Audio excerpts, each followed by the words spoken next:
Chinese arms का ये चक्कर है। आपको याद होगा कुछ दिन पहले ट्रंप ने धमकी दी थी, किसको? ट्रंप ने धमकी दी थी रशिया और चाइना को कि खबरदार ईरान को हथियार दिए।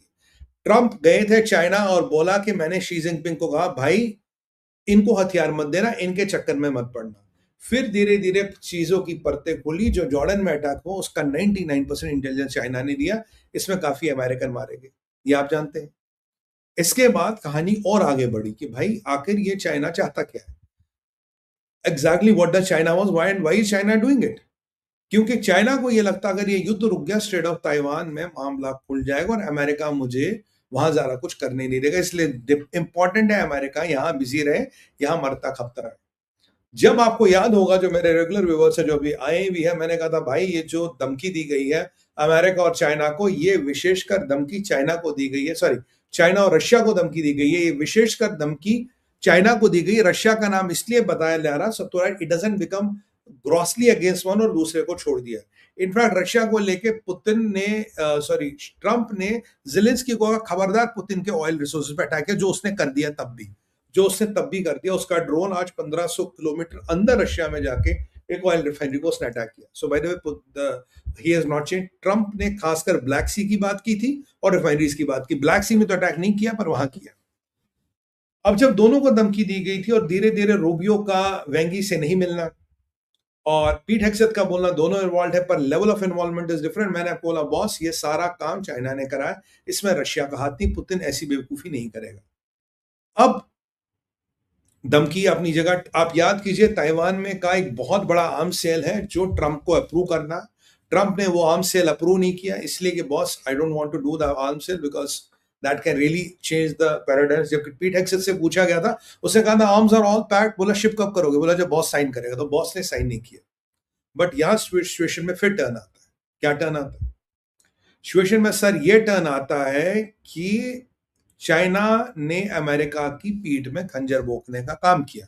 क्यों? क्योंकि ट्रंप ने उसे एक्सपोज कर दिया, भाई तुमने मेरा लास्ट ईयर का इलेक्शन चुराया और तुमने चाइनीज वायरस यानी कि कोविड को लेकर दुनिया का फुद्दू बनाया, वो मैं आपसे डिस्कस कर चुका। अब चाइनीज कल्चर में the face of the top man is important, और चाइना में आप जानते हैं फ्लड्स की क्या हालत है, कितनी तबाही मची है, बेशुमार बेपनाह बे इंतहा तबाही मची है। और इसके साथ चीजें हो गई चेंज क्योंकि चाइना ने ईरान को एक खतरनाक वेपन बेचा है और ये करीब 600 यूनिट्स बेचे, वो है shoulder held rocket launcher stinger, जो शोल्डर हेल्ड मिसाइल्स को फायर करता है। ये मिसाइल्स बहुत इफेक्टिव है for a makeshift anti aircraft system. They are very effective against Chinooks and Apaches. They are even very effective against low flying aircrafts. अब इनकी advantage Iran में और बढ़ जाती है। क्यों? अगर आप ये दिल्ली जैसे शहर में लो तो किसी काम का नहीं, जहाज बहुत ऊपर होता, आप कुछ नहीं कर पाओगे। बट अफगानिस्तान और ईरान में ये शोल्डर हेड वेपन्स वे वेरी इंपॉर्टेंट। याद कीजिए जब रशिया अफगानिस्तान घुसा था तो अमेरिका ने स्टिंगर मिसाइल्स दिए थे अफगानी को। अफगानी क्या करते थे, सबसे ऊंची चोटी पे रहते थे, एज जब वो हेलीकॉप्टर या जहाज देखते थे वहां से फायर करते थे, तो उनको ऑलरेडी 10-20 हजार 30 हजार फीट का एडवांटेज मिलता था, वहां से फायर करते थे तो वो कहीं काफी सारे एयरक्राफ्ट उनकी रेंज में आ जाते थे। ईरान की टेरेन भी ऐसी है क्योंकि इट इज क्वाइट हिली और कुछ ऐसे रीचेस जरूर है जिन पे हाइट का आपको एडवांटेज मिलेगा। और ये वेपन्स चाइना ने दे दी है, करीब 600 यूनिट्स हैं और 70 से 80 मिलियन डॉलर की डील है। जबकि मैंने आपको गारंटी दी थी जिस दिन ईरान को पैसे मिलेंगे, जिस दिन मुल्ला रजीम को पैसे मिलेंगे, वो सबसे ज्यादा पहले जाके चाइना से हथियार खरीदेगा। बोला था नहीं बोला था? मैं कहा जिस दिन मुल्ला रजीम को पैसे मिल गए सबसे पहले वो जाके चाइना से हथियार खरीदेंगे और वो हथियार आएंगे चाहे वो ABC रूट से आए। और ये जो सीज फायर वगैरह की बातें हो रही थी, ये क्यों हो रही थी? कि भाई हथियार चाहिए, चाइना से हथियार आना, और किसी लिए सीज फायर नहीं चाहिए था। आपने ब्लॉकेड कर रखा, अगर ब्लॉकेड कर रखा तो हथियार कहां से आया? अब बोलिए अगर आपने ब्लॉकेड कर रखा तो हथियार कहां से है? तो हथियार पाकिस्तान के रूट से आया ना भाई। अगर आपने ब्लॉकेड कर रखा तो हथियार आया कहां से? हथियार पाकिस्तान के रूट से आया। तो पाकिस्तान ने चाइना की मदद की हथियार अंदर लाने में, और ये अमेरिकन और इजरायलियों के लिए थोड़ा परेशानी का सबब जरूर बन सकता है। देखिए Trump is concern about mid terms, Trump चाहते हैं मिड टर्म तो ऑयल की कीमतें ना बढ़े, और ईरान को पता है मेरा जो भी टाइम है मिड टर्म से पहले पहले जो करना उससे पहले कर दो। ठीक है जी। तो now it's a very interesting turn of events what I am going to talk to you. तो Chinese weapons have come. Trump को जो भी कहा गया, जो भी बताया गया, वो सब बेवकूफ था और ट्रंप की बेस पे सरप्राइज अटैक किया था। और मैं मानता हूं कि चाइनीज इंटेलिजेंस की मदद के साथ किया गया था। How did they know which airbase to choose, which not to choose? ये बड़ा इंटरेस्टिंग एस्पेक्ट है। अब आते हैं हम नेतन्याहू। नेतन्याहू ने कहा कि बॉस, मेरी अब तक की सबसे बेहतरीन मीटिंग रही है ट्रंप के साथ। And you know, Netanyahu is a military man. उसकी बेहतरीन मीटिंग का मतलब है कि पटाखे बजेंगे। उसकी बेहतरीन मिलिट्री का मतलब है अटैक होगा। और पिकेक्स माउंटेन हो गई, वो आपका गैस फील्ड हो गया, फार्स का गैस फील्ड हो गया, वो सबसे बड़ा बिजली घर हो गया, वो पुल हो गए, वो कुछ भी हो गए, उन पर अटैक होना, पेट्रोकेमिकल कॉम्प्लेक्स हो गया। बुशेर की जैसे मैं आपको बात करूं, बुशेर का एयरपोर्ट कंप्लीटली ध्वस्त हो गया। बुशेर में अमेरिका ने 12 ब्रिजेस गिरा दिए है, 2 रेलवे जंक्शंस पे अटैक किया है और भी एक इलेक्ट्रिक सब स्टेशन पे अटैक किया। इनकी बुशेर का शहर जो है, केवल रिएक्टर का पावर स्टेशन नहीं गया, बुशेर में 12 ब्रिजेस, 2 जंक्शंस और करीब करीब कुछ बड़े सब स्टेशंस को भी अमेरिका ने ठोक दिया। Bushehr is completely gone. Shiraz का airport is completely gone. Shiraz को में एयरपोर्ट खत्म। ऐसा नहीं है अमेरिका मतलब मक्खी मारता रहा। अमेरिका जो जो स्ट्रेटेजिक एसेट्स है उसको धोता रहा और इनके यहाँ इंटरनेट है नहीं और इन्होंने दबा रखा, तो ये कुछ ज्यादा रिपोर्ट नहीं कर पा रहे।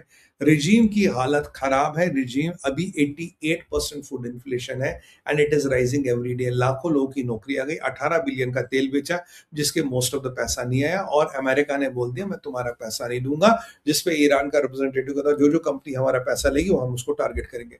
मैं कहा भाई तू सबको टारगेट कर दे, तू हर एक को टारगेट करेगा। नेतन्याहू की ट्रंप से मीटिंग 1 घंटा 15 मिनट चली और कुछ मीटिंग का पार्ट केवल नेतन्याहू और ट्रंप के बीच हुआ। कुछ में डेलीगेशन बैठी थी। पहली बार ट्रंप ने मीटिंग में no camera no mic was allowed, no camera no mic was allowed. और जो मीटिंग हुई है ट्रंप और नेतन्याहू के बीच, उसमें even cell phones were not arrived, they were not carrying their private cell phones as well. आप खुद सोचिए किस लेवल का top secret whatever it was, वो नेतन्याहू ने ट्रंप को बता दिया भाई ये होना है, ऐसे करना है, ये करना है। एंड नेतन्याहू जब आए कह रहा best meeting I ever had with the Trump. यानी जो भी नेतन्याहू का प्लान था वो अप्रूव हो गया। अब नेतन्याहू क्या चाहते हैं और ट्रंप क्या चाहते हैं? अभी पीट हेगसेथ से मिल रहे Netanyahu as we talk. Trump चाहता कि तेल की कीमतें कम रहे, मेरा मिड टर्म निकल जाए।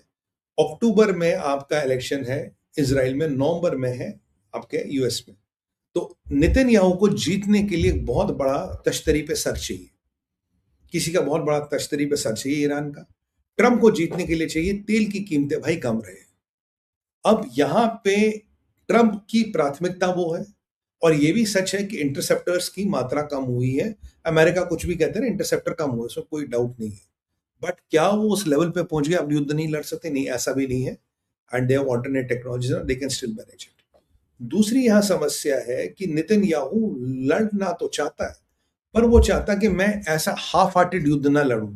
इजराइल के रिसोर्सेज लगे, इजराइल पूरा ठुक जाए और फिर ट्रंप बोले भाई सीज फायर भाई, हाँ बॉन्ड मार्केट हिल गया, शेयर मार्केट हिल गया, तेल हिल गया, ट्रेजरी बॉन्ड हिल गया, सीज फायर, अमेरिका की इकोनॉमी हिल गई है, बॉस आप सीज फायर करो। तो इजराइल का है कि मैं लड़ूं, मैं रिजीम को टॉपल करके ही मानूं, क्योंकि मेरा ऑब्जेक्टिव है रिजीम टॉपल और यूरेनियम तो खैर दोनों का ही ऑब्जेक्टिव। तो इसीलिए नेतन्याहू अपने समीकरण देख रहा है, क्योंकि नेतन्याहू ये भी देख रहा है कि इजराइल का, ईरान का और तुर्किया का जॉइंट वेंचर हो रहा है। नेतन्याहू ये भी देख रहा है कि तुर्किया सीरिया के साथ जॉइंट वेंचर कर रहा है। नेतन्याहू ये भी देख रहा है कि यूएन में जाके बोलते हैं आप गोलान हाइट्स छोड़ दो, और विच दे कैन नेवर लीव, अब बफर जोन से निकल जाओ। बट एक अच्छी बात ये रही जो मैं आपको बोलने वाला हूँ, नेतन्याहू ये भी सोच रहे कि भाई मतलब यहाँ सबमरीन अटैक का भी खतरा है। जो प्रिसाइडन P-8Is मंगाए थे अमेरिका से, because they were fearing Tayyip Erdogan का सबमरीन थ्रेट। अभी तैयब अर्दोगन इराक के साथ भी कुछ खिचड़ी पका रहा, वो मैं लास्ट में बोलूंगा आपको। सो माइनस इजिप्ट, जो मैंने प्रेडिक्ट किया all the fronts open, and Egypt का फ्रंट भी खुलेगा, बट वो तब खुलेगा अगर इजराइल वीक होता नजर आएगा। अगर इजराइल वीक होता नजर नहीं आएगा, इसलिए नहीं खुलेगा। इसलिए Netanyahu is very careful whom to engage, where to engage, कितना एंगेज करना, क्या एंगेज करना, ये आपको बता दूं। तो यहां पे नेतन्याहू को सबसे अच्छा समाचार आपको पता क्या मिल गया? नेतन्याहू ने बोला कि there is no talk of withdrawing from any region whatsoever. किसी भी क्षेत्र से विड्रॉल की कोई बात हुई, ना सीरिया से, ना लेबनान से, ना गाजा से। So Israel is not leaving any of the territory which it has captured or which has acquired for security reasons obviously. तो इजराइल कोई भी टेरिटरी नहीं छोड़ रहा है, ये नेतन्याहू ने कंफर्म कर लिया। मैं मानता हूं ये नेतन्याहू की सबसे बड़ी जीत थी, बिकॉज नेतन्याहू का जहाज में बैठने से पहले when he spoke to his cabinet committee on security and all his advisors and generals, एक बहुत बड़ा कंसर्न था, how will you handle अगर आपसे टेरिटरी छोड़ने को कहा। मैंने नेतन्याहू से भी एक सवाल पूछा, बोला सर एक बार बताओ, अगर आपको उस कंट्री में लैंड करना पड़े जहां पे who believe in ICJ warrant, international court of justice का वारंट, तो आप क्या करोगे? बोला we have Israeli special forces. I love the answer. कह रहा इजरायली स्पेशल फोर्स है ना, कोई टेंशन, उतार दो, विल मैनेज। और नेतन्याहू ने कहा आई एम गोइंग टू न्यूयॉर्क। ओए ममदानी, तेरा बाप आ रहा न्यूयॉर्क। बोला कि आई am going to New York. Mamdani को बोला आई एम गोइंग टू न्यूयॉर्क, मैं न्यूयॉर्क जाऊंगा, जो उसके बस को उखाड़ना उखाड़ ले। और उसने आज इस सवाल का जवाब दे ही दिया कि अगर मैं उस कंट्री में भी उतर गया जहां आईसीजी का साइंस टू आईसीजी, और अगर मुझे अरेस्ट या मुझे हरास करने की कोशिश, Israeli special forces are there to take care of it. तो ये ममदानी को मैं मानता हूं इनडायरेक्ट धमकी उसने आज दे दी है। इनडायरेक्ट क्या, 70% डायरेक्ट ही धमकी। कह रहा मैं आ रहा हूं सितंबर में और तू मेरा जो उखाड़ सकता उखाड़। कह रहा तू इलेक्टोरल बंदा, तू लोगों को लड़वाता, तू लोगों को एक दूसरे से भिड़वाता, ये तेरा काम है। मैंने कहा अरे क्या इलेक्टोरल बंदा साहब, जहादी सूट वाला जहादी है, इलेक्टोरल बंदा कोई नहीं है वो। तो ये आप देखिए ये वाली सिचुएशन हो गई, और कहीं विड्रॉल नहीं करना। आप जानते हैं 4 अगस्त को रोम में मीटिंग हो रही है बिटवीन इजराइल एंड लेबनान, और चीजें आगे चलेंगी। 4 अगस्त के अगला ट्यूसडे चीजें आगे चलेंगी and things are going to move to the next direction. और अब आते हैं कानी साहब पे। कानी साहब यानी कि कुर्द फोर्स। कानी ने कहा मोहम्मद बिन सलमान को, सुनिए, कहता है मोहम्मद बिन सलमान तू कैसा मुसलमान है कि तू काफिरों की गोद में बैठ गया। तू काफिर अमेरिका और ज़ायनिस्ट रजीम ईरान के साथ मिल बैठ के जो मुसलमान और इस्लाम के दुश्मन हैं, और तुम उनके साथ पार्टनरशिप में काम कर रहे हो और हम इस्लाम के लिए लड़ रहे हैं। तुम तो कहते हो तुम पाक मस्जिद जो मदीना और मक्का की मस्जिद है उनके संरक्षक हो, और ये संरक्षण को ये शोभा देता कि वो ऐसा करे। हम तुम्हें वार्निंग देते हैं कि दुनिया का हर मुसलमान तुम्हारे लिए आएगा और तुम्हारी जान का बवाल बनेगा अगर तुमने ये अपना एटीट्यूड नहीं छोड़ा। और हमारा शिया मिलिशिया, हमारे हुतीस, हमारे जितने भी एक्सेसिव रेजिस्टेंस है, वो अपने आप को एक्सेसिव रेजिस्टेंस कहता है, वो सब तुझे सही राह पे लाने के लिए पूरी कार्रवाई करेंगे।